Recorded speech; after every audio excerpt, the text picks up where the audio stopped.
This is an example of what you can build with the knowledge you've gained so far. But you would be interested in adding pictures or videos like this one. How will you do that? How do you take this picture and put it here?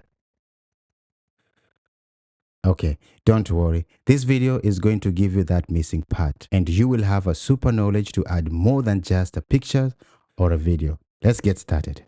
Hey, welcome. My name is Shem Ogweno, and this is video number 7 in our HTML series for absolute beginners. In this video, I want to introduce you to HTML attributes. So by the end of this video, you will understand HTML attributes, where to place them in your element, and how to use them. Please note, I will not cover all HTML attributes at once because I want you to learn them one at a time as you progress, okay? So HTML attributes, they are additional information that you can add to your HTML element to make them do more things or look different. Here is an example of an HTML attribute. Don't be scared. This code will make sense soon. If you take what's inside the quotation mark and paste it on your browser, you'll get a random picture. Now let's see where to place the attributes. If you have an opening and closing tags, you place your attribute inside the opening tag and never in the closing tag. This is how it will look with an image tag. HTML attributes are written as a name and a value separated by an equal sign. Now the code's starting to make sense. You have a name of your attribute, equal sign, and then the value of your attribute inside a quotation mark.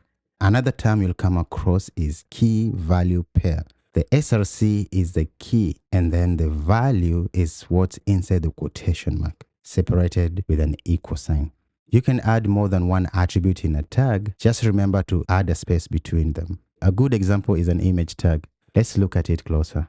You have a source of your image, the text that will be displayed if the image is not there. You have a width and a height, and you can see space between them. So get comfortable with the attributes because you'll be using them from here. Let's see another example. But before that, let me know if you are getting value from this video by giving it a thumbs up. Okay, back to another example.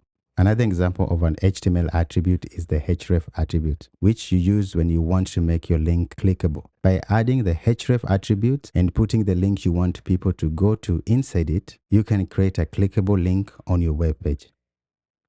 As you have seen, HTML attributes play a crucial role in web development. So, by understanding how to use and apply HTML attributes effectively, you can create engaging and user-friendly websites. Thanks for watching and get time to code. I'll see you in the next one.